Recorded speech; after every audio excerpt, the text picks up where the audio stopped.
सत्संग का करके बहाना शाम हमको भी तारो। उनको तो महाराज कोई ना कोई बहाना चाहिए तारने का। तब तो महाराज अब बहुत सुंदर कथा आती है। नारद जी पूछते हैं, दाक्षायणी सती देवी त्यक्त देहा पितुर्मुखे कथम गिरिसुता ब्रह्मन बभूवर जगदम्बिका। कि जिस सती ने, दक्ष कन्या ने उस यज्ञ में अपना देह का परित्याग किया, उनका पुनर्जन्म किसके यहाँ हुआ, किस रूप में हुआ, क्या नाम हुआ, ये सभी कथा आप हमें बड़े ही विस्तार से सुनाइए। तब कहते हैं, श्रुणु नारद सुप्रीत्या मैनोत्पत्ति विवेकतः मुनिभिः सह वक्षेणं सुतवर्य महाबुधः। कि महाराज तुम बड़े ही ध्यान से सुनो कि दक्ष की जो 60 कन्या थी उनमें से एक कन्या का नाम था स्वधा। जो स्वधा नाम की कन्या थी वो महाराज पितरों को बिहाई गई। और महाराज स्वधा नाम की कन्या से 3 कन्याएं उत्पन्न हुई, लेकिन उन 3 कन्याओं की ये विशेषता थी कि वो अयोनिजा थी, मतलब स्त्री पुरुष के संग से नहीं हुई थी, वो मात्र संकल्प से ही हो गई थी, इसलिए उन्हें अयोनिजा कहा। और महाराज वो तीनों कहीं भी आने जाने में स्वतंत्र थी और बड़ी ही पुण्यकारिणी और बड़ी ही शक्तिशालिनी थी। एक बार की बात, वो तीनों कन्या जिनका नाम था महाराज मैना, धन्या और कलावती, ये तीनों बहनें स्वधा की पुत्रियां एक दिन भगवान विष्णु का दर्शन करने श्वेत द्वीप में गई और जाके ठाकुर जी का दर्शन किया और वहीं पर विराजमान हो गई। तीनों बैठी, सत्संग सत्र चल रहा था। इतने में क्या हुआ, सनकादि ऋषि, सनक सनंदन सनातन महाराज, चारों ऋषियों का आगमन हुआ। जितने भी देववृंद थे, जितने भी संत आए हुए थे, सभी ने उठ के उन सबको प्रणाम किया। लेकिन ये तीनों कन्याओं ने प्रारब्धवश बैठी रही और उठ के प्रणाम संत को नहीं किया। क्योंकि संतों को मान अपमान से तो कुछ नहीं होता, लेकिन लोक मर्यादा के लिए, लोग को शिक्षा देने के लिए उनको बड़ा ही क्रोध आया कि आज ये खड़ी नहीं हुई, कल को महाराज भविष्य में जब कलयुग में लोग सुनेंगे तब कहेंगे कितने भी बड़े महापुरुष आ जाएं, उठ के प्रणाम नहीं करना चाहिए। उन्होंने भी तो नहीं किया था, क्योंकि हम वही करते हैं जो बड़े लोग कहते हैं। उन्होंने भी नहीं किया था, उनका भी कुछ नहीं बिगड़ा, हम भी खड़े होकर प्रणाम ना करें। तब तो महाराज लोक में शिक्षा देने के लिए उन तीनों कन्याओं को सनकादि ऋषियों ने श्राप दे दिया कि तुम देवत्व में भरी हुई इतनी अभिमान से बैठी हुई हो कि कोई बड़ा व्यक्ति आए, संत आए, सदगुरु आए, माता पिता आए, उनके सामने उठ के प्रणाम करना चाहिए, खड़े होना चाहिए और अपनी आसन को दे देनी चाहिए। और कहते हैं कि महाराज यदि आपके गुरुदेव खड़ी हो तो कभी उनके सामने बैठना नहीं चाहिए। वो यदि उच्च आसन पे बैठे हो तो उनके सम्मुख बैठना नहीं चाहिए, उनसे नीचे ही बैठना चाहिए। स्वामी और सेवक में कुछ तो अंतर हो। महाराज श्री रामचंद्र जी जब जमीन पे सो रहे हैं तो श्री भरत लाल जी कहाँ सो रहे हैं, जमीन में गड्ढा करके, क्योंकि उनका ये भाव है स्वामी यदि जमीन पे सो रहे हैं तो मैं भी उनके समक्ष सोऊं। क्या ये सही बात है? नहीं महाराज। लेकिन कहते हैं आजकल का प्राणी तो ऐसा हो गया है, इसकी 4 जानवरों से तुलना की गई। किस किस से? स्वाविट, वरा, खरा, ओष्ठैर। महाराज सबसे पहली तुलना की गई ऊंट से। महाराज आपको ऊंट को देखना कैसे महाराज मुंह उठा के चल देता है, कोई पर्वत आ जाए, कुछ आ जाए, कभी नहीं झुकता। तो कहा जैसे वो ऊंट है ऐसे ही आज मनुष्यों की प्रवृत्ति हो गई है। संत आ जाए, गुरुदेव आ जाए, बड़े लोग आ जाए, झुककर प्रणाम ही नहीं करना। पहले की महाराज बूढ़ी पुरानी औरतें पैर छूती नहीं थी, पैर दबाती थी महाराज, 5 मिनट तक दबा दबा के प्रणाम करती थी। उसी प्रकार पुरुष वर्ग दंडवत प्रणाम करता था। लेकिन आजकल पहले दिन ही बताया था महाराज, ऊपर से महाराज ढोक ढोक भी कटे देव छे घूटा में। तो महाराज पैर छूने की परंपरा तो चली गई, घुटनों तक अब आ गई है। और फिर कहते हैं दूसरी इस जीव की तुलना की गई महाराज कुत्ते से, श्वान से। जैसे महाराज आप कुत्तों को देखना, बहुत भौंकते हैं, एक कुत्ता भौंके तो सारे के सारे भौंकने लग जाते हैं। उनसे पूछो कि तुम क्यों भौंक रहे हो, तो शायद कुत्तों की भाषा हम जानते तो कुत्ते एक ही जवाब देते, हमें तो नहीं पता वो भौंक रहा था तो हम भी भौंकने लगे। तो महाराज उनको कुछ लेना देना नहीं होता, कुछ पता नहीं होता, बस भौंकने से मतलब होता है। उसी प्रकार हम किसी से किसी की बात सुनी और हम भी बुराई चालू हो गई, वो तो ऐसे ही है, तो क्या आपने खुद ने देखा है? नहीं नहीं, वो बता रही थी। तो महाराज वो बता रही थी, उस पर इतना विश्वास कर लिया। कभी भी कानों सुनी बातों पर विश्वास नहीं करना चाहिए। आपका खुद का अनुभव हो तो कुछ कह सकते हैं। तो जब कुत्ता हमें देखता है तो कहता है रूप तो अलग है लेकिन जाति हमारी ही है, कैटेगरी हमारी ही है। तीसरा तुलना की गई महाराज गधे से।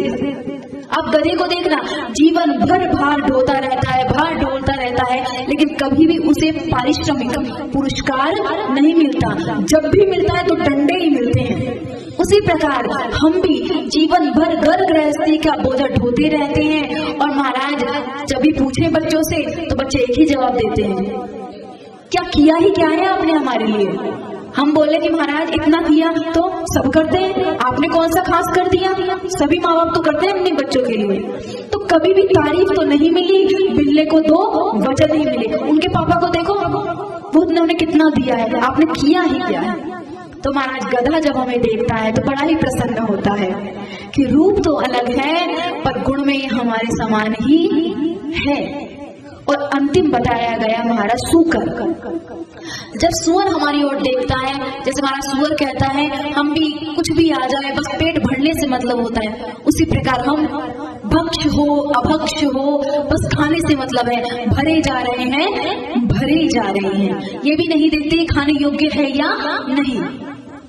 तो आप कहें खाने योग्य क्या होगा, तो महाराज जो ठाकुर जी को भोग लगे बस वही खाने योग्य है, उसके अलावा कुछ भी खाने योग्य नहीं है। पर महाराज आजकल और प्रचलन अलग चल गया, खुद को पिज्जा खाना है तो महाराज पिज्जा बनाएंगे, ठाकुर जी को भोग लगाएंगे और महाराज खुद खा लेंगे। मानो भगवान नहीं हुए, वो क्या हो गए, एक एजेंट हो गए जो प्योरीफाई करते हैं कि पाप लगेगा लेकिन ठाकुर जी को भोग लगा दिया। लेकिन इसका भी तो निर्णय शास्त्रों में लिखा हुआ है किसका भोग लग सकता है किसका, और तुम तो कुरकुरे का लगा दो, पर भगवान खाते थोड़ी है। तो महाराज जब सुअर देखता है कि हम भी कोई नियम नहीं आचार नहीं, चप्पल पहने पहने खा रहे हैं, एक थाली में से 10 लोग खा रहे हैं, ये जानवरों का काम है कि एक ही तबेले में सारे के सारे मुंह दे लेते हैं। महाराज हम जिसका झूठा अन्न खाते हैं ना उसी के जैसे गुण हमारे अंदर आने लग जाते हैं। बूढ़े पुराने लोग तो कहते थे किसी का झूठा मत खाना, क्योंकि जैसा खाएंगे अन्न वैसा होगा मन, इसलिए झूठा नहीं खाना, चप्पल खोल के खाना, यदि हो सके तो आलती पालती नहीं तो बैठ के तो खाना ही महाराज, चलते फिरते खाना ये अच्छी बात नहीं है। और एक बार की बात महाराज, एक बार कालिदास जी बहुत बड़े कवि हुए हैं। एक बार कालिदास जिस राज्य में रहते थे उस राज्य के राजा ने कालिदास को कहा, अरे ओ मूर्ख कहाँ जा रहे हो। अब कालिदास ने कहा कि महाराज मैं मूर्ख कैसे हो गया, तो कहा कैसे नहीं हुए ये बताओ। तो कहा मूर्खों के महाराज कुछ लक्षण है, जो चलते फिरते खाए वो मूर्ख, जो खाते समय बोले वो मूर्ख, जिससे कुछ बोला नहीं गया खुद ही बहुत ज्यादा बोल रहा है वो मूर्ख, और महाराज दिन रात बुराइयां करता रहता है वो मूर्ख। तो महाराज मूर्खता के ये 4 लक्षण हैं, इनमें से आपने मुझ में क्या देख लिया। और सबसे बड़ा मूर्खता का लक्षण है चलते फिरते दौड़ते हुए खाना। तब कालिदास ने कहा ये 4 जिसमें होते हैं वो मूर्ख होता है महाराज। तो महाराज अब आप देख लीजिए, अब बोलेंगे हमने तो अब तक खूब खाना खाया है चलते फिरते, कोई बात नहीं, अब नो नसाही अब ना नसे हूँ, अब तक बीत गई सो बीत गई, पर आगे से इन चीजों का थोड़ा सा ध्यान रखना। अब आप कहेंगे इससे क्या होगा, महाराज नाव को डुबाने के लिए एक छिद्र ही काफी होता है, इसलिए जीवन सुधारना है तो छोटी छोटी बातों को भी अवश्य सुधारना होगा। यहाँ पर वो उठ के प्रणाम नहीं किया, तुमको श्राप दे दिया कि अभी तो तुम देवता की पुत्री हो, अब तुम जाओगी और जाकर तुम मानवों की पत्नी बनोगी। तब तो तीनों को श्राप दिया और तीनों ने प्रणाम किया, क्षमा मांगी। हमने आपको बताया ना कि गलती होना बुरी बात नहीं है, लेकिन आपको पछतावा भी नहीं है, ये महाराज बुरी बात है। एक तो चोरी, ऊपर से सीना चोरी। अगर गलती रुलाती है तो रास्ता भी दिखाती है, बसर गलती का पुतला है कि अक्सर हो ही जाती है, लेकिन जो गलती कर सुधर जाए उसे इंसान कहते हैं। उन तीनों कन्याओं ने अपनी गलती को स्वीकार किया, चरणों में प्रणाम किया और आगे से ये गलती नहीं होगी ये संकल्प भी लिया। तो कहा तुम तीनों जाओ और जाकर धरती पर मानवों की पुत्री बनो। और कहा मैनया स्तनया देवी पार्वती जगदम्बिका भविष्यति प्रिया शंभु तपः कृत्वा दुस्सहम्। कि सबसे बड़ी जो कन्या थी उसका नाम था मैना। मैना से कहा कि तुम जाओ और तुम जाकर विष्णु भगवान के जो अंश अवतार होंगे हिमालय, उन हिमालय की तुम पत्नी बनोगी और तुम्हारे गर्भ से एक पुत्री होगी जिसका नाम हुआ भगवती परा अम्बा पार्वती। उसकी तुम माता बनोगी और उनका विवाह शंकर से होगा और शंकर तुम्हारे जामाता बनेंगे। इस प्रकार आशीर्वाद दिया। दूसरी कन्या को कहा धन्या सुता स्मृत्या सीता राम पत्नी भविष्यति लौकिकाचार मिश्रित्या रामेण विहरष्यता। धन्या तुम जाओ धरती पर, तुम्हारा नाम सुनैना होगा और तुम्हारा विवाह जाकर क्षीरध्वज जनक से होगा और तुम्हारे गर्भ से महाराज सीता का उत्पन्न होगा, तुम सीता की माँ कहलाओगी और श्री रामचंद्र तुम्हारे जामाता होंगी। और तीसरी कन्या को कहा कलावती सुता राधा साक्षात गोलोकवासिनी गुप्त स्नेह निबद्धा सा कृष्ण पत्नी भविष्य। कहा कि कलावती तुम जाओ, तुम्हारा नाम इस धराधाम पर सुकीर्ति होगा और महाराज श्री वृषभानु से तुम्हारा विवाह होगा और तुम्हारे गर्भ से वृषभानु सुता श्री राधिका पधारेंगी जो कि लक्ष्मी जी की अंश अवतार होंगी। और कहा कि तुम्हारे श्री कृष्ण तुम्हारे जामाता होंगे, तुम्हारी पुत्री के पति होंगे। इसलिए जो भी कहता है कि राधा कृष्ण का कहाँ विवाह हुआ था, तो महाराज शिव पुराण में लिखा है, ब्रह्म वैवर्त पुराण में लिखा है, पद्म पुराण में लिखा है कि गुप्त रूप से श्री राधा और कृष्ण का विवाह हुआ था।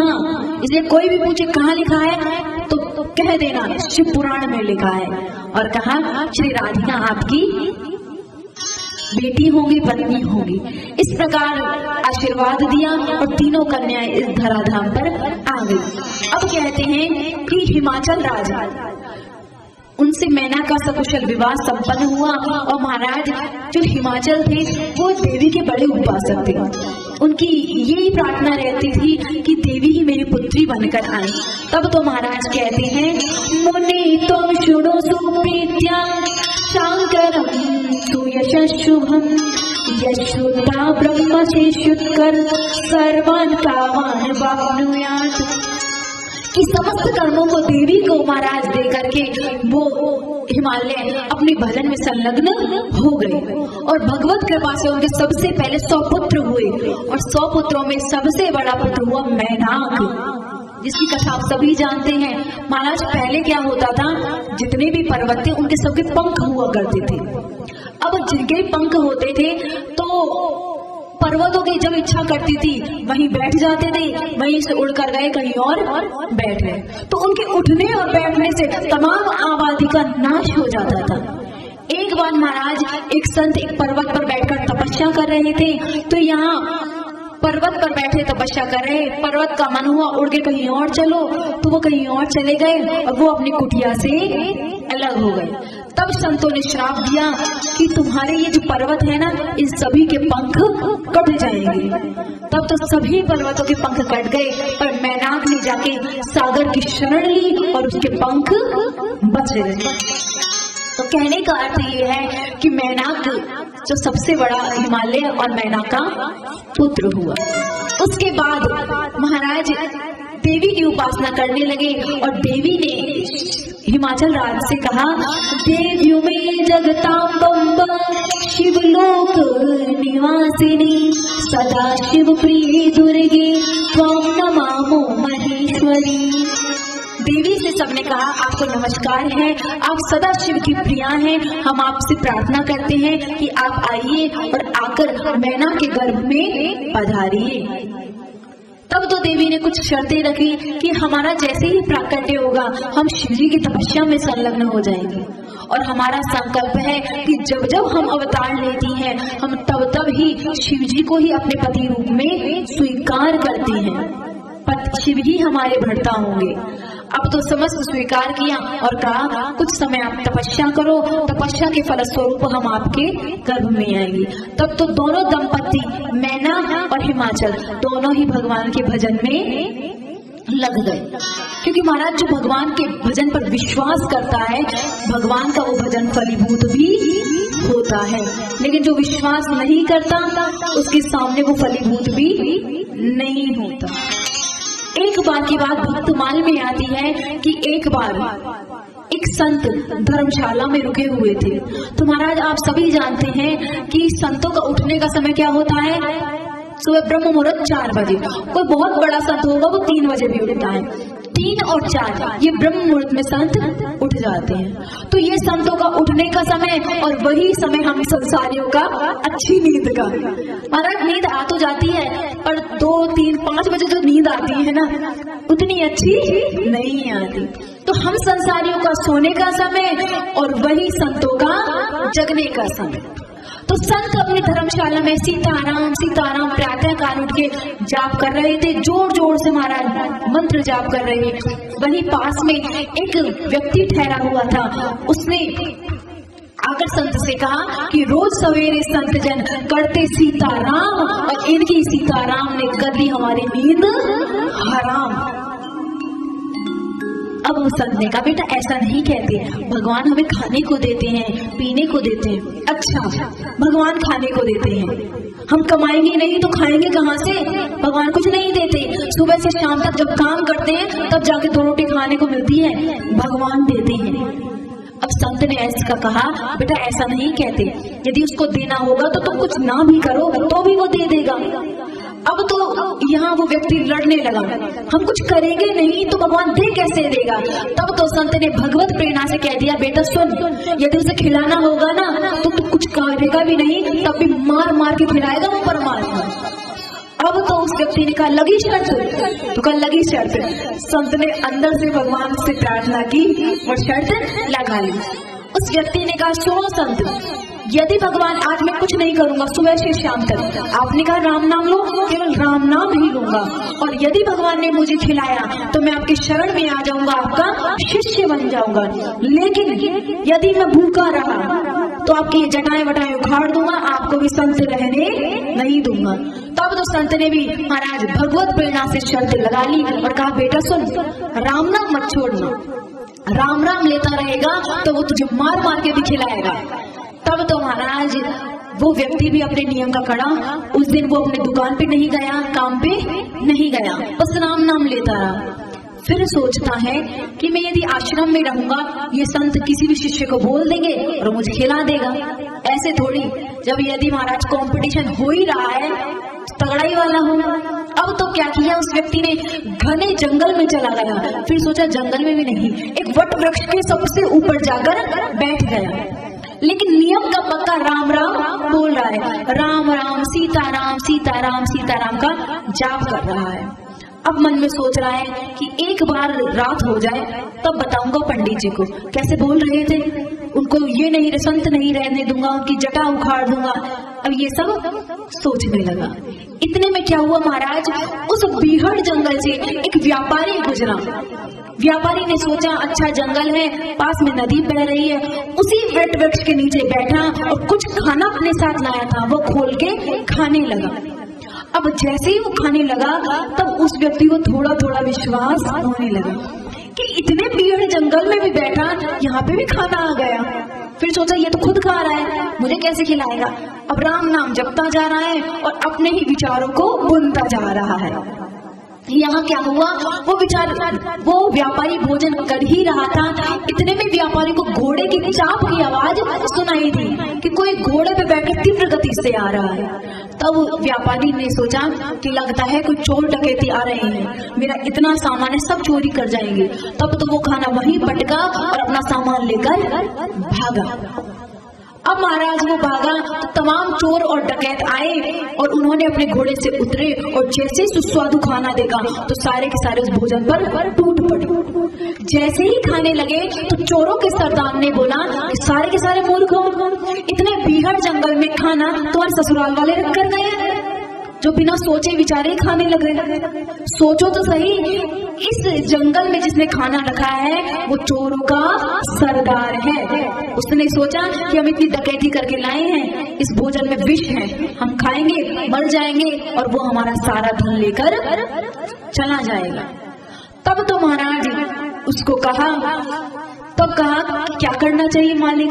तब चोरों के सरदार ने कहा जाओ, वो जो जिसने ये जहर मिलाकर भोजन रखा है वो यहीं कहीं बैठा होगा, हम पर निगाह रख रखा होगा, उसको बुलाते हैं और उसको अभी बताते हैं। तब तो चारों ओर चोर फैल गए, डकैत उसे ढूंढने लगे। अब ये बेचारा राम राम राम राम कहता थर थर कांपे। अब ये थर थर कांपे तो पत्तियां गिरी और जैसे ही पत्तियां गिरी तो ऊपर दृष्टि गई और महाराज कहा ये रहा, पकड़ो इसे, उतारो नीचे। अब तो उसको नीचे पकड़ के उतारा। तब तो महाराज सभी चोरों ने बंदूक तान दी। तब तो कहा बंदूक क्यों तान रहे हो, क्यों ना इसी के शस्त्र से इसे मारा जाए, गोली क्यों व्यर्थ करते हैं। तब तो महाराज उन्होंने वो भोजन लिया, कहा यही जहरीला भोजन करके तू मरेगा। अब तो भोजन कराए तो उसने कहा कि आज नहीं खाऊंगा, आज नहीं खाऊंगा। अब तो चोरों को और विश्वास हो गया कि इसमें लगता है जहर है, इसलिए ये नहीं खा रहा। अब तो महाराज यहाँ से खिलाए यहाँ मुँह कर ले, यहाँ से खिलाए यहाँ मुँह कर ले।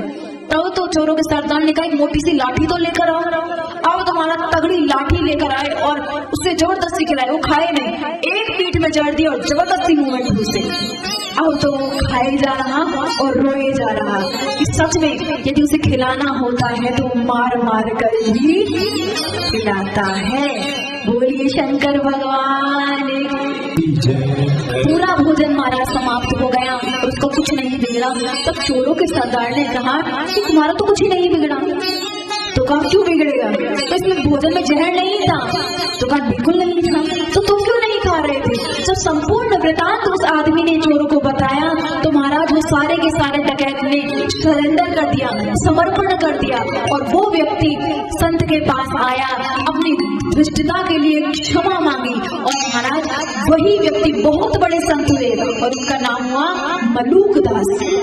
और उन्होंने एक दोहा बनाया और कहा अजगर करे न चापी पंछी करे न काम, अजगर करे न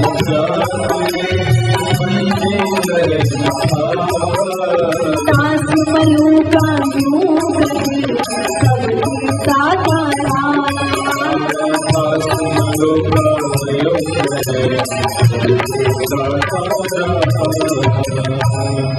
तो महाराज अजगर इस फैक्ट्री में काम करने जाता है, चिड़िया कहाँ नौकरी करने जाती है, पर उनको भी तो देता ही है। महाराज चींटी को कण भर और हाथी को मन भर मालिक देता ही है। इसलिए दादू दुनिया बावड़ी सूझ करे छे गेली, राम जी रोटी देवेला दीन हो गया पहली। महाराज भगवान ने सब व्यवस्था कर रखी है, एक बार उनके आश्रित होके तो देखो। अनन्याश्चिन्तयन्तो माम ये जना पर्युपासते तेषां नित्याभियुक्तानां योगक्षेमं वहाम्यहम्। भगवान की प्रतिज्ञा है कि जो एक बार मेरा हो जाता है उसको किसी भी बात की कमी नहीं रहती। जो उसके पास है उसकी रक्षा करता हूँ और जो उसके पास नहीं है वो उसकर लाके देता हूँ। लेकिन कब, जब विश्वास होता है। महाराज विश्वास करना चाहिए। यहाँ पर हिमालय ने विश्वास करके भगवान नाम पर विश्वास करके बड़ी ही उग्र तपस्या करी और उग्र तपस्या के स्वरूप महाराज देवी नेत्र मार्ग से माता मैना के गर्भ में आ गई। अब जो पार्वती मैया है ये भी अयोनिजा है महाराज, ये भी स्त्री पुरुष के संयोग से नहीं हुई है। इनका जो गर्भ धारण हुआ था मैना का, वो नेत्र मार्ग से हुआ था। नेत्र मार्ग से एक शक्ति जाकर मैना के गर्भ में आ गई। अब तो जैसे ही महाराज देवी का पर्वत पर प्राकट्य हुआ तो समस्त देवगण ने बहुत ही सुंदर स्तुति की। जैसी महाराज दशम स्कंद में महाराज भगवान की स्तुति की गई है समस्त देवताओं ने, वैसे ही दुर्गे मैया की करते हुए कहते हैं दुर्गे जय जय प्रागे जगदम्ब महेश्वरी सत्यवती सत्यपरि त्रिसत्य सत्य रूपणी सत्यस्ति सत्य सुप्रीति सत्य योनि च सत्यते सत्यवती सत्य नेत्री प्रपन्ना शरणं जति। देवी को बार बार सत्य सत्य सत्य कहकर पुकारा गया कि आपका आना भी सत्य है और आपका जाना भी सत्य है, आपका रहना भी सत्य है, आप सत्यव्रती, आपने जो प्रतिज्ञा ली है कि मैं भक्तों के लिए आती हूँ, आपकी ये व्रत भी सत्य है। और कहते हैं जब ये सृष्टि थी तब भी आप सत्य रूप से विराजमान थी, और अब ये सृष्टि जब नहीं रहेगी तब भी आप विराजमान रहेंगी। तब तुम्हारा बहुत ही सुंदर स्तुति की गई और समस्त देवगण एक ही बात कह रहे हैं, क्या भक्तों को दर्शन दी गई रे एक छोटी सी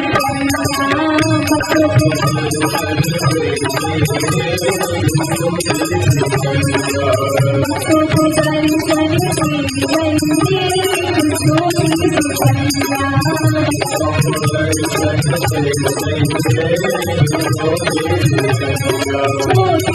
कन्या छोटी सी कन्या भक्तों को दर्शन दी गई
पूछा तेरा घर कहाँ है?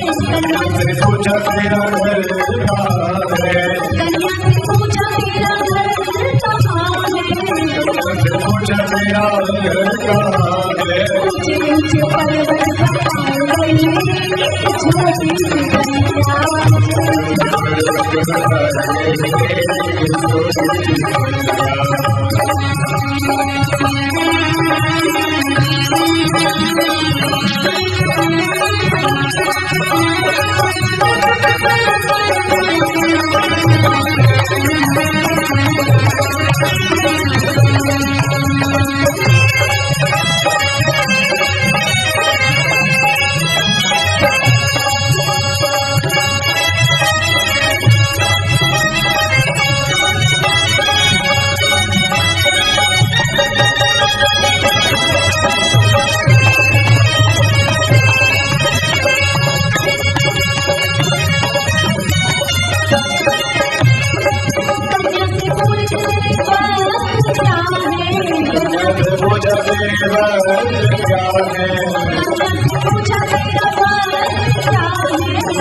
लाल लाल चुनरी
बोलिए पार्वती मैया की हर हर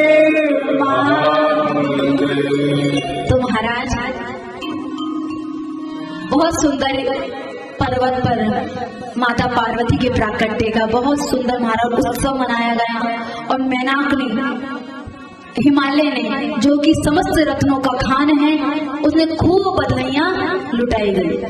कन्या थोड़ी बड़ी होने लगी लेकिन महाराज ये कन्या अन्य कन्याओं से थोड़ी अलग थी। अन्य कन्याएं तो महाराज घर घर खेलती लेकिन ये खेल खेल में शिवलिंग बना लेती और शिवलिंग की पूजा करती रहती। महाराज छोटी सी पार्वती शिवलिंग की कभी पूजा करती तो कभी शिवलिंग को अपने बगल में सुलाती। जैसे महाराज आजकल के बच्चे गुड़ियों के साथ खेलते हैं ऐसे शिव जी के साथ ही खेलती। एक दिन की बात नारद बाबा घूमते फिरते आए और जैसे ही हिमालय ने देखा तो नारद जी को प्रणाम किया और कहा कि आप मेरी कन्या को दीक्षा दीजिए, उनके गुरु बनिए और थोड़े से इनके जो भी महाराज दोष हैं गुण हैं वो समस्त आप हमें इनकी हस्तरेखा पढ़कर बताइए। अब आप देखिए आपको सुंदरकांड में भी बताया गया था, यहाँ पुनः बता देते हैं क्योंकि महाराज कोई भी बात दोहरा दी जाती है ना वो अच्छी तरह माइंड में बैठ जाती है। कि महाराज जब विश्व मोहिनी का हाथ देखने गए थे नारद जी तब क्या कहा था कि ये जो कन्या है विश्व मोहिनी इसके गुण दोष आप बता दीजिए। और यहाँ पर हिमालय कह रहे हैं कि पार्वती के दोष और गुण बता दीजिए। मतलब महाराज विश्व मोहिनी है माया और दुर्गा ही पार्वती है शक्ति। तो महाराज माया के यदि आप पास जाओगे, माया के यदि चंगुल में जाओगे तो आपके समस्त गुण दोष बन जाएंगे, लेकिन यदि पराअंबा भगवती की शरण में आ जाओगे तो क्या होगा, आपके दोष भी गुण बने जाएंगे। यहाँ कहा गया कि कहो सुता के दोष गुण है। अब देखा जैसे ही महाराज हस्तरेखा पड़ी तो महाराज नारद जी कहते हैं, ऐशा ते तनया मैंने सुधांशोरिव वर्धिता आद्या कला शैल राजा सर्व लक्षण शालिनी स्वपति सुख दाम्पत्यम पित्रो कीर्ति विवर्धिनी महासाध्वी सर्वासु महा आनंद करी सदा। कि आपकी ये जो बेटी है ना, ये अभी बहुत छोटी सी दिख रही है, लेकिन जैसे जैसे समय बीतेगा ये चंद्रमा की कला की भांति शीघ्रता से ये बड़ी हो जाएगी। और कहा सर्व लक्षण लक्षिता, ये समस्त लक्षणों से लक्षित होगी। आने वाली जो भावी पीढ़ी है ये इतनी बड़ी पतिव्रता होगी कि आने वाली जो महिलाएं हैं, जो स्त्री हैं, इसी के महाराज व्रत करके पातिव्रत्य को सुरक्षित रख सकेंगी। लेकिन महाराज थोड़ा सा इसके भाग्य की रेखा में कुछ दोष भी है। जैसे ही दोष का वर्णन सुना महाराज माता मैना का तो इतना सा मुख हो गया, क्योंकि कोई भी माता नहीं चाहती कि मेरी बेटी ससुराल में जाके दुखी हो। वो तो चाहती है कि कोई दुख हो तो मुझ पे ही आ जाए, उसके हिस्से का भी। अब तो महाराज माता मैना से नारद जी कहते हैं कि इसका जो पति होगा ना, सबसे पहली बात तो मातु पितुहीना, ना तो उसका कोई माता होगा ना ही उसका कोई पिता होगा। दूसरी बात अमंगल वेशधारी होगा। तीसरी बात शमशान में रहने वाला होगा। चौथी बात आग धतूरा भांग विष पीने वाला होगा। इस प्रकार महाराज सुना तो मैना तो रोने लगी, मैना रोने लगी, हिमालय के अश्रुपात होने लगे। लेकिन पार्वती जी मन ही मन में सोचने लगी कि ये जितने भी गुण बताए जा रहे हैं ये सारे गुण तो मेरे भोले बाबा में ही प्रकट होते हैं। और महाराज आप थोड़ा ज्योतिषियों को देखना, ज्योतिषी बनना बहुत बड़ी बात नहीं है, आप अब भी बन सकते हैं। आप किसी का भी हाथ देखो, हाथ देखते ही सबसे पहली बात कह दो, आपके हाथ में पैसा तो बहुत है पर टिकता नहीं है। तुम्हारा टिकता किसके पास है? आया है तो खर्च होने ही तो आया है। तुम्हारा आप किसी से भी कहना पैसा आता तो खूब है पर टिकता नहीं है, सब कहेंगे हाँ महाराज सही कह रहे हैं। दूसरी बात आप कह देना आप तो सबके साथ अच्छा करते हो पर आपके साथ कोई भी अच्छा नहीं कर सकता। हर व्यक्ति सोचता है हम तो सबके साथ अच्छा करते हैं पर हमारे साथ अच्छा नहीं होता। तीसरी बात कह देना आप मेहनत तो खूब करते हो पर मेहनत के अनुसार आपको उतना फल नहीं मिलता जितना आप मेहनत करते हो। हर व्यक्ति सोचता है हम मेहनत ज्यादा करते हैं और हमें मिलता कम है। तुम्हारा ज्योतिष बनना कोई बहुत बड़ी बात नहीं है। तो यहाँ बहुत सुंदर हस्तरेखा पढ़ी गई। माता मैना वो रोने लगे। पार्वती मैया ने समझाया कि देखो माता, क्या कहा इन्होंने कि जो इसका पति होगा उसका कोई माँ बाप नहीं होगा। बिल्कुल सही तो कहा। हमारे भूत भावन भोलेनाथ के हमारे पति का कौन माँ बाप होगा? वो ही समस्त चराचर जगत के माता और पिता हैं महाराज। और फिर कहा गया कि उसका कोई घर नहीं होगा, कोई ठिकाना नहीं होगा। सही तो कहा। उनका क्या ठौर ठिकाना हो सकता है? जो भी भक्त सच्चे हृदय से पुकारता है वो उसी भक्त के हृदय में जाकर बैठ जाते हैं, तो उनका कोई वास्तविकता में ठिकाना नहीं है। और कहा माता सुनो, नारद जी ने कहा कि जितने भी हमने आपको दोष बताए हैं ना, ये समस्त शंकर जी में ही फलीभूत होते हैं, लेकिन वो दोष भी गुण बन गए हैं क्योंकि वो शंकर जी में प्रकट हो रहे हैं। क्यों? तो कहा सुनिए, ये जो समर्थशील होता है उसको कोई दोष नहीं लगता। देखिए महाराज, भगवान श्री कृष्ण ने चीर चुराया तो उनकी तो बन गई भागवत। उन्होंने चीर चुराया तो उनकी तो बन गई भागवत। अब हलवाई के यहाँ से एक लड्डू चुरा लो, चुरा सकते हो? आप चुरा लोगे तो हलवाई क्या बोलेगा? भागवत, तुरंत पकड़ लूंगा। तो महाराज उनकी बनी है भागवत और हमसे कहेंगे भाग मत। क्योंकि बड़े लोग कुछ भी करते हैं वो आदर्श हो जाता है, लेकिन छोटों में इतना सामर्थ्य नहीं है। आजकल सब कहते हैं महाराज कि शिव जी तो खूब भस्म नवाते थे, खूब भांग पीते थे, हम भी पिएंगे, शिव के भक्त हैं। अरे शिव जी ने तो जहर भी पिया था, थोड़ा सा वो भी पी लो। तो महाराज यदि समानता करनी है तो हर चीज की करें। भगवान श्री कृष्ण ने खूब रास रचाया था, हम भी रचाएंगे। तो श्री कृष्ण ने तो महाराज मात्र 7 वर्ष की उम्र में 7 कोस का पर्वत भी उठाया था, तो 5 किलो का ही उठा लो 7 दिन के लिए, नानी याद आ जाएगी। तो महाराज यदि समानता करनी है, यदि होड़ करनी है तो सब बातों में ही करें। कुछ बातों में होड़ करें और कुछ बातों में नहीं करें, ऐसे काम नहीं चलेगा।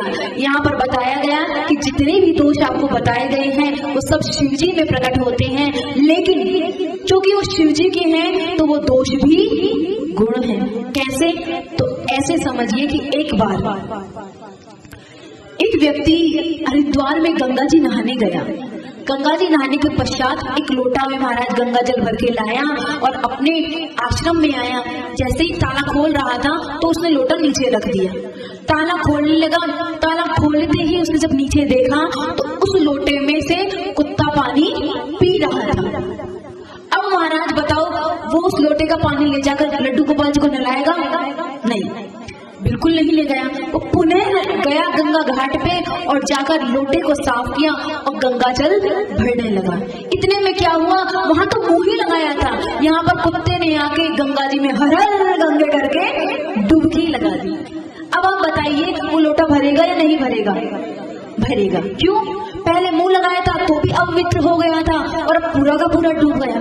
तो आप कहेंगे कि जिसमें मुंह लगाया था वो बिंदु था और वो सिंधु है, बड़ा है। क्योंकि जब दोष होता है वो छोटों में होता है, बड़ों में नहीं। और कहते हैं समरथ को नहीं दोष गोसाई, रवि पावक सुरसरी की नाई। महाराज सूर्य देवता प्रकाश गंदी वस्तु पे भी करते हैं, अच्छी वस्तु पर भी करते हैं, उन्हें पाप नहीं लगता।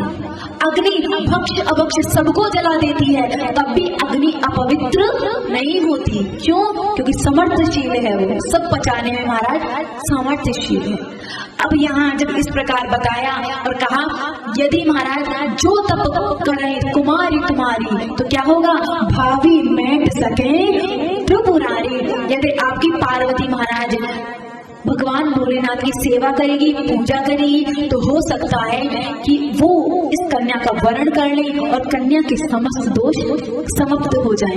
तब तो छोटी सी पार्वती महाराज जाती, मिट्टी लेकर आती, शिवलिंग बनाती, षोडशोपचार से पूजा करती, गंगा जल लाती, नहलाती और समस्त वहाँ की जितनी भी सखियाएं एक ही बात कह रही, क्या? छोटी सी मेरी पार्वती शंकर की पूजा करती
बोलिए शंकर भगवान की हर हर महादेव। तो महाराज छोटी सी मेरी पार्वती शंकर की पूजा तो कहते हैं कि महाराज जिस भी कन्या के विवाह में विलंब हो रहा हो या मनचाहा वर प्राप्त करना चाहती हो तो पार्वती और भोले की आराधना करे, उसका विवाह सकुशल संपन्न हो जाएगा। फिर कहते हैं कि एक दिन पार्वती मैया सुबह ध्यान धरती, सुबह पूजा करती और शाम को घर में आकर माता के साथ वार्तालाप करती। एक दिन की बात कि पार्वती मैया सो गई, हमारा स्वप्न में उन्होंने बहुत ही सुंदर पुरुष को देखा कि उसका संपूर्ण अंग की कांति गौर वर्ण की थी और बहुत सुंदर सा ब्राह्मण, एक तेज उसके शरीर में था और महाराज उस ब्राह्मण की सेवा में वो तत्पर हो गई थी। अब तो माता पार्वती प्रातः काल उठकर अपना स्वप्न अपनी माँ से कहती हैं, मातः शृणु महाप्राज्ञे अद्यतनेज मुहूर्तके रात्रौ दृष्टो मया स्वप्नं वदामि त्वं कृपां कुरु विप्रेष्य तपस्वी मां सदया प्रीतिपूर्वकम् उपाधितेषु तपः कर्तुं माते शिवस्य वै। ये ब्राह्मण देवता पधारे हुए हैं हमारे पर्वत पर और मैं उनकी सेवा में संलग्न हूँ, मैं उनकी सेवा कर रही हूँ। और माता ये जो स्वप्न है ना, ये प्रातःकाल का ही स्वप्न है और कहते हैं सुबह के जो सपने होते हैं वो सच होते हैं। इतने में पीछे से महाराज हिमालय आए और हिमालय ने देखा, आज मैंने भी एक स्वप्न देखा कि एक सुंदर गौर वर्ण का ब्राह्मण पधारा हुआ है और मैं उसकी सेवा में बेटी पार्वती के साथ संलग्न हूँ। इस प्रकार दोनों ने कहा, बेटा तुम्हारा जो माता मैना थी वो तो डरने लगी, ऐसा ना हो अभी तो सुबह सुबह पूजा करती है, अभी ये दिन रात ही वहां संलग्न हो जाए। हमने आपको कहा ना कि माँ बाप को यदि सबसे ज्यादा डर लगता है तो इस बात से कि मेरा बेटा या मेरी बेटी बाबा ना बन जाए, चोर ना बन जाए, डकैत ना बन जाए, इसकी ज्यादा टेंशन नहीं है, कहीं ये बाबा ना बन जाए, घर छोड़कर ना चले जाए। तो महाराज यहाँ जो मैना माता है वो भी डरने लगी, और जब जैसे ही पार्वती मैया पर्वत पर जाने लगी तो रोकती हैं, ओ माँ, माँ मतलब नहीं, अरे बेटी मत जाओ, तो उनका नाम पड़ गया उमा। यहाँ महाराज भगवान शंकर अपनी तपस्या में संलग्न होने लगे। यहाँ पे समस्त देवतागण आदि कामदेव के पास आए और कामदेव से कहते हैं कि आप जाइए और जाकर भोलेनाथ की समाधि को भंग कीजिए। कामदेव ने कहा कि महाराज भोलेनाथ को हम जानते हैं, वो एक बार क्रुद्ध हो गए तो हम आपको जाते तो दिखेंगे पर आते नहीं दिखेंगे। आप क्यों चाहते हैं हमें मरवाना? तो कहा एक तारकासुर का नामक दैत्य, बहुत बड़ा हमारा दैत्य हुआ और उसने ये वरदान मांगा ब्रह्मा बाबा से कि हमारी मृत्यु शंकर के वीर्य से उत्पन्न प्रथम पुत्र से ही हो। अब वो तारकासुर जानता था महाराज जो राक्षस होते हैं ना, वो जितना हो सके अपनी मृत्यु को टालना चाहते हैं कि, और जो संत होते हैं वो होते हैं वैसे भी पंचायती धर्मशाला ही है, जितनी जल्दी हो सके बुलावा वहां से आ जाए। महाराज संत रहना नहीं चाहते और पापी जाना नहीं चाहते, लेकिन होता उल्टा है। अब यहाँ वो तारकासुर ने अपनी मृत्यु को टालने के लिए प्रयास किया और महाराज कहते हैं सोचा सती का प्राणांत हो गया, अब भोले बाबा समाधि में बैठ गए, अब इनका विवाह नहीं होगा, विवाह नहीं होगा तो संतान उत्पत्ति नहीं होगी, संतान नहीं होगी हमारी मृत्यु नहीं होगी। कितना सोच लेता है इंसान, उसको कल का पता नहीं है महाराज, सामान 100 बरस का और पल की भी खबर नहीं। बहुत सुंदर महाराज, यहाँ पे जैन जातक बहुत हैं, तो जैन ग्रंथ है ना, उसमें एक कथा आती है, हमने पढ़ी थी कि एक बार एक सेठ जी अपनी कोठी बनवा रहे थे। जब अपनी कोठी चुनवा रहे थे तो मिस्त्रियों से कहते हैं कि मिस्त्री ऐसी कोठी बनाना, ऐसी कोठी बनाना कि 100 साल तक इसका कुछ भी ना बिगड़े। महाराज हमने बताया ना, सामान 100 बरस का और पल की भी खबर नहीं। यहाँ मिस्त्री से कहा तो वहाँ एक संत गुजर रहे थे। संत उस सेठ को देखकर हंसे और कहा वाह सेठ, खूब कमाओ खूब खाओ। संत को देखा तो सेठ का एकदम माथा ठनका, ऐसा क्यों कह रहे हैं, होगा कोई जाने दो। उसके बाद महाराज सेठ अपनी दुकान पर गया और दुकान पर जाके बैठा तो इतने में क्या हुआ, एक कसाई बकरी को ले जा रहा था तो महाराज बकरी मैं करती उसकी दुकान में घुस गई और सामान में मुंह मारने लगी। अब कसाई को ले जाता देख सेठ ने बोला अरे छोड़ दे इसे, तो कहा पूरे 2 रुपए में लाया हूँ, दे दो मैं छोड़ दूंगा। तो कहा 2 तो नहीं 1 रुपया दूंगा, लेता है क्या? तो कहा कि 2 मैं तो घर में लाया हूँ, 1 में कैसे दे दूं? तो कहा चल 1.5। तो कहा 2 से 1 रुपया भी कम नहीं होगा। तो सेठ जी ने कहा मैं तो 2 रुपए नहीं देने वाला, तो कुछ भी कर इस बकरे का। बेचारा वो बकरा मैं करता रहा और उस बकरे को वो कसाई तो क्या किया होगा आप सभी जानते हैं। यहाँ से जी अब महाराज दुकान के बाद भोजन करने के लिए अपने घर में गए और आप जानते हैं जब पुरुष वर्ग काम करके पधारते हैं तो बच्चों पे ज्यादा लाड़ चाव आता है। माताएं बहनें तो घर में ही रहती हैं और पुरुष तो हार थक के रात को आएगा तभी लाड़ करेगा।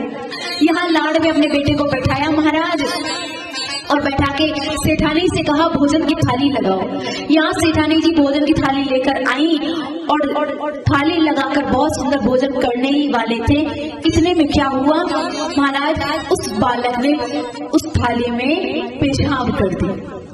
अब जैसे ही पेशाब करी महाराज बच्चे को पटका और कहा राम राम पूरा गंदा खाना हो गया, ले जाओ इसे। सेठानी ने कहा ज्यादा नखरे तो करो मत, पूत का मुंह तो गंगा का पानी एक समान होता है, खा जाओ, मैंने ज्यादा नहीं बनाया। अब तो महाराज वो सेठ वहां से फिर गुजर रहे थे और वो सेठ कहते हैं संत फिर से गुजर रहे थे और संत सेठ को देखकर कहते हैं खूब कमाओ खूब खाओ। और जब कसाई को लेके जा रहा था ना बकरा, तब भी संत आए, तब भी कहा खूब कमाओ खूब खाओ। अब तो सेठ जी से नहीं रहा गया और सेठ जी महाराज चरणों पे गिर के संत से कहता है कि आप तब मिले थे जब कोठी चुनवा रहा था और कह रहा था 100 वर्ष तक इसकी नींव ना हिले, तब मिले, बकरा आया तब मिले और अब भी आप, तो आप ऐसा क्यों कह रहे हैं खूब कमाओ खूब खाओ। अब कहा संत ने, सेठ छोड़ो इन बातों को, इनमें क्या रखा है, तुम तो मस्त कमाओ और खाओ खूब। अब तो महाराज सेठ ने कहा कि नहीं महाराज आप बताइए, आप ऐसा बार बार क्यों कह रहे हैं। तो कहा जानकर क्या करोगे। तो कहा जानकर सुधार करने की कोशिश करूंगा। फिर महाराज संत कहते हैं सबसे पहले हमने कब कहा था खूब कमाओ खूब खाओ। तो कहा जब मैंने कहा था कि ये कोठी ऐसी बनाओ कि 100 वर्ष तक इसके कुछ भी ना बिगड़े। तो संत कहते हैं कि सेठ हमने तुम्हारी मस्तक की रेखा पढ़ी, अभी अभी पढ़ी है, तुम्हारी मस्तक की रेखा बता रही है 1 महीने में ही तुम्हारे जीवन की नींव हिलने वाली है अथवा तुम्हारे प्राणों का अंत होने वाला है। और तुम क्या कह रहे हो 100 वर्ष तक, खुद तो 1 महीने रहने वाले हो और 100 वर्ष तक चले ऐसी कोठी चाहती हो। दूसरी बार मैं कब हंसा था, तो कहा वो बकरा आया था। तो कहा वो बकरा नहीं, मैं त्रिकालदर्शी संत हूँ, मैं देख सकता हूँ वो बकरा और कोई नहीं तेरा बाप था। वो बार बार कह रहा था कि मेरा बेटा, मेरी दुकान, मेरा सामान, मैं करता रहा, पर तूने महाराज 50 पैसे के लोभ में उसे कसाई के दे दिया। उसने तो चोरी डकैती झूठ कहकर महाराज लोभ कमाकर तेरे लिए इतनी बड़ी दुकान खरीदी और तूने 50 पैसे के लिए भी उसे नहीं बचाया। और कहा तीसरी बार कब कहा था, तो कहा जब उस बच्चे ने मेरे गोदी में पेशाब की थी। तो कहा वो तेरा बच्चा पूर्व जन्म में तेरी पत्नी का यार था और तूने उसे धोखे से मरवा दिया, तो वही तेरी पत्नी का यार आज तेरा बेटा बनकर आया है, तेरी गोदी में बैठा है और तू कुछ भी उसका बिगाड़ नहीं पा रहा। तो महाराज कहने का अर्थ ये है कि ये जो हमारे संबंध हैं ये ना जाने किन कर्मों को चुकाने के लिए आए हैं। जैसे कभी कभी बच्चों का काम क्या है, माँ बाप की सेवा करना, लेकिन कभी कभी माँ बाप बच्चों की सेवा करते हैं, क्योंकि कर्मों की गति ही ऐसी है कि कभी माँ बाप को बच्चों की सेवा करनी पड़ती है तो कभी बच्चे माँ बाप की सेवा करते हैं। तो महाराज हमको जो भी संबंध मिले हैं ना, ये पूर्व जन्म का कोई ना कोई दावा लेकर आए हैं और जब तक दावा सिद्ध नहीं होगा तब तक ये जाएंगे नहीं। इसलिए ईमानदारी से कार्य करके जितना हो सके प्रभु में अपना ध्यान लगाए, क्योंकि जो पुत्र अभी मिले हैं, पुत्री मिली है, अगले जन्म में वो मिलनी नहीं है। इसलिए संपत्ति की जगह यदि संस्कार दिए जाएंगे तो अच्छा होगा। हमने एक अखबार में न्यूज पढ़ी थी कि महाराज अमेरिका में एक जुलाहा जो कपड़े का काम करता था, वो जुलाहा ने महाराज अपनी मेहनत के बल पर करोड़ों की संपत्ति एकत्रित कर ली, लेकिन जैसे ही उसको लगा कि अब मैं जाने वाला हूँ, मृत्यु करीब है, वृद्धावस्था को प्राप्त हुआ, तो उसने समस्त अपनी जितनी भी प्रॉपर्टी थी, संपत्ति थी, सारे की सारे ट्रस्ट के नाम कर दी। किसी ने पूछा कि आपकी संतान नहीं है, तो कहा है ना 4 बेटे हैं मेरे। तो कहा उन बेटों को ना देकर ट्रस्ट को दे रहे हो। तो कहा मैंने अपने बेटों को वो कला दी है जिसके बल पर मैंने ये करोड़ों की संपत्ति इकट्ठी की है। यदि समझदार होंगे, यदि लायक होंगे तो उसी कला के माध्यम से खुद भी कमा खाएंगे, लेकिन नालायक होंगे तो खुद भी डूबेंगे और मेरे हुए शुभ कर्मों को भी डुबा देंगे। इसलिए यदि बच्चों को कुछ देनी है संपत्ति, वो है संस्कार की संपत्ति, अपनी ये जो परंपराएं हैं, रीति रिवाज हैं, इनकी संपत्ति। आजकल के बच्चे तो भूल ही गए हैं, मम्मा ये ऐसे कैसे होता है, शिव जी कौन थे, पार्वती कौन थी। महाराज आजकल तो सब कुछ ही बालक भूल गए हैं। भागवत क्या होती है, शिव पुराण क्या होता है, शास्त्र क्या होता है, किसी को कुछ पता ही नहीं है। यदि देनी है तो ये संपत्ति दे, इनका ज्ञान दे। तो बहुत सुंदर महाराज इस प्रकार बताया गया कि जो भी हम कर्म करें वो ठाकुर जी को समर्पित करके ही करें। या छोटी सी पार्वती ने अपना स्वप्न बताया, तब तो महाराज गिरिदेश कहते हैं, हे प्रिय परारात्रे सपनो दृष्टो मया अपि तम शृणोतम महाप्रीत्य वच में हम ते समादरा। कि मैंने भी एक स्वप्न देखा और वो जो अवधूत है, वो ब्राह्मण है, वो पधारा हुआ है। समस्त देवता गए, कामदेव को कहा कि कामदेव तुम जाओ और जाकर शिव जी की समाधि को भंग करो, जिससे वो पार्वती से विवाह करे, पार्वती से उनका पुत्र हो जो कि तारकासुर को समाप्त करे। यहाँ पर कामदेव ने कहा कि मैं जानता हूँ कि मेरी मृत्यु निश्चित है, लेकिन फिर भी मैं तुम्हारा काम करूंगा। क्यों? क्योंकि कहते हैं परहित सरिस धर्म नहीं भाई,